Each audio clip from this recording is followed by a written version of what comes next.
धरती पुत्र किसान के चेहरे पर रौनक तभी आती है जब उसकी फसल पककर तैयार हो जाती है, वरना तो उससे पहले फसल बोने से लेकर फसल काटने तक के दरमियान चेहरे पर आशंका बनी रहती है। कहीं मौसम की मार न पड़ जाए, कुदरत की मार न पड़ जाए, या कहीं फसल में कोई रोग न लग जाए। ऐसा ही वाक़या कुछ आजकल फिर से गन्ने की फसल के साथ हो रहा है। किसान के गन्ने की नई फसल को पारेला नामक कीड़े ने अपनी चपेट में ले लिया है। यह कीड़ा गन्ने से रस चूस चूस कर फसल को नुकसान पहुंचा रहा है। गन्ने के पौधे की पत्तियों और तने पर यह कीड़ा मिलता है। कृषि विभाग के अधिकारियों और डॉक्टर्स ने गन्ने की फसल का यहाँ निरीक्षण भी किया है। इस कीड़े की वजह से फसल की लंबाई पर भी असर पड़ रहा है। पौधा पनपता तक नहीं है। एक ही पौधे पर 3 से 5 या 10 कीड़े पाए जाते हैं। मैं डॉक्टर भेड़ी Nigam, deputy director, central IPM centre Faridabad से आया हुआ हूं। जहां तक हम लोग ये सर्वे के दौरान देख रहे हैं, हरियाणा के बहुत सारे डिस्ट्रिक्ट हम लोग देख रहे हैं। आज हम लोग पलवल डिस्ट्रिक्ट के औरंगाबाद ब्लॉक में सर्वे कर रहे, भ्रमण कर रहे हैं। और शुगर केन यानी गन्ने की फसल में हम लोग पारीला, जिसको शुगर केन लीफ हॉपर के नाम से, फुदका के नाम से जाना जाता है, ये अभी के टाइम में जो सिचुएशन बनी हुई है, जैसे अभी बारिश हुई है और टेम्परेचर भी थोड़ा सा कम हो गया था, तो ये सिचुएशन पारीला के लिए काफ़ी सुटेबल कंडीशन हो गई है।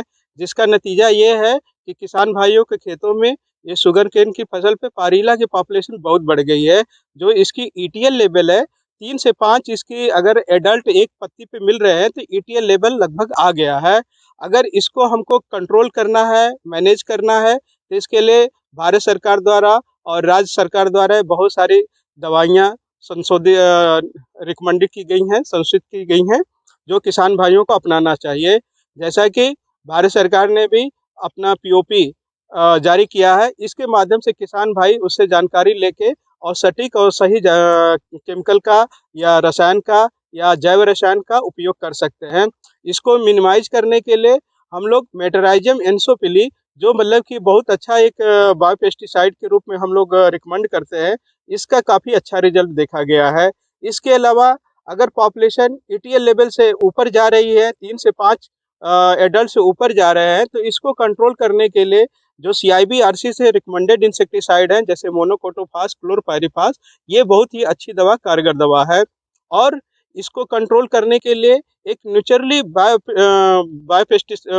एजेंट है, जिसको इपिरिकानिया मिलेनिका के नाम से जाना जाता है। ये क्या करता है कि इसके निम्फ और एडल्ट को पैरासिटाइज कर देता है, और उसकी इपिरिकानिया की पॉपुलेशन बढ़ती है, और उसके पारीला का पॉपुलेशन वहीं पे रुक जाती है।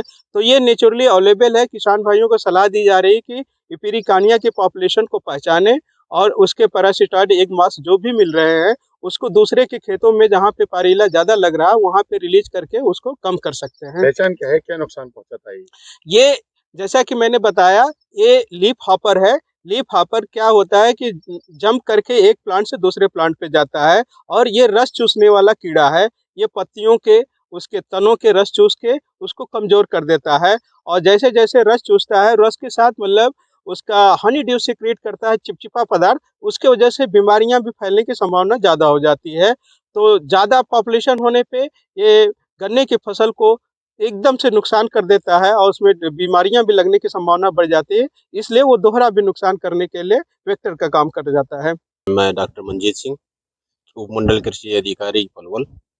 तो जैसा कि डॉक्टर निगम यहाँ पे आए हुए थे फरीदाबाद से सर्वे के लिए, तो इनके साथ ही हम भी साथ में मिलके जैसे गन्ने के खेत का सर्वे कर रहे हैं।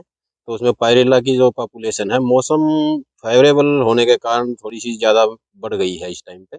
तो किसान भाइयों को जागरूक करने के लिए, अभी इनकी इसी जानकारी देने के लिए, वही इसको कैसे कंट्रोल किया जा सकता है, जैसा कि डॉक्टर साहब ने अभी बताया, केमिकल कंट्रोल भी है, बायोलॉजिकल कंट्रोल भी है। दोनों तरह से इसको कंट्रोल किया जा सकता है। अगर समय पर इसका रोकथाम ना की जाए, तो ये गन्ने की पैदावार में ही लगभग 30% तक की कमी ला देता है, जो कि किसान के लिए भारी नुकसान होता है। और चीनी की रिकवरी में भी ये 2 से 2.5% तक की कमी आ जाती है इससे, जिससे कि शुगर मिल को भी नुकसान होता है। तो काफ़ी हानिकारक कीड़ा है इस फसल के लिए। और किसानों को जल्द से जल्द हम ये चाहेंगे कि इसकी रोकथाम के लिए ज़्यादा से ज़्यादा जागरूक किया जाए। कहाँ कहाँ की शिकायत आई आपको? कौन कौन सी गाँव से आई है? नहीं, अभी तो इसी गांव से है, हमारे पास शिकायत आई थी औरंगाबाद। औरंगाबाद से। तो अभी जैसे कि पता चला है कि इसकी अभी वही जो पॉपुलेशन है बढ़नी शुरू हो गई है, तो अभी हम सभी ब्लॉक्स में अपने फील्ड स्टाफ से कह गए सभी गन्ने के खेत का सर्वे करवाना सुनिश्चित करें। जी सर, तो क्या नाम है आपका? मैं समुंदर सिंह। आपके खेतों में क्या बीमारी लगी? आपको कैसे पता चला और कैसे नुकसान हो रहा है? क्या मदद मिल रही है आपको विभाग द्वारा? आज विभाग की टीम आई है। वैसे हमने पहले भी देखा था कि खेतों में अर्ली शूट बोरर की दिक्कत बहुत ज़्यादा है। दूसरे पारेला की जो दिक्कत है तितली वाली, ये बहुत ज़्यादा नुकसान कर रही है। आज हरियाणा सरकार से डॉक्टर साहब आए हैं, तो भारत सरकार से भी आए हैं। इन्होंने आके हमारे खेतों में देखा है कि बहुत ज़्यादा नुकसान है फसल में। तो इसकी रोकथाम के लिए हमने पहले क्लोरोपाइरीफॉस की भी स्प्रे की है, कोराजिन की भी की है, लेकिन रोकथाम बारिश की वजह से कुछ कम हुई है और बारिश के बाद में फिर उतना ही प्रकोप आ गया है, तो वो दवाई का कुछ असर कम हो गया है। इसलिए हम डॉक्टर साहब से पूछना चाहते हैं और इनसे दवाई रिकमेंड करवाएंगे कि कौन सी दवाई इसमें सही सूटेबल रहेगी। हाँ जी, कौन कितने खेतों में आपकी जो गन्ने की फसल है और कहाँ-कहाँ नुकसान ये बीमारी? ये 30 एकड़ गन्ना की फसल है हमारे खेतों में। जिस खेत में ये गन्ना कट गया, मूड़ी पेड़ी जिसमें राखी जाती है, उस खेत में ये सबसे ज़्यादा प्रकोप है। और जो पहली बार जो नौंदा बोलते हैं जिस को, उसमें भी अर्ली शूट बोरर की बहुत ज़्यादा दिक्कत है।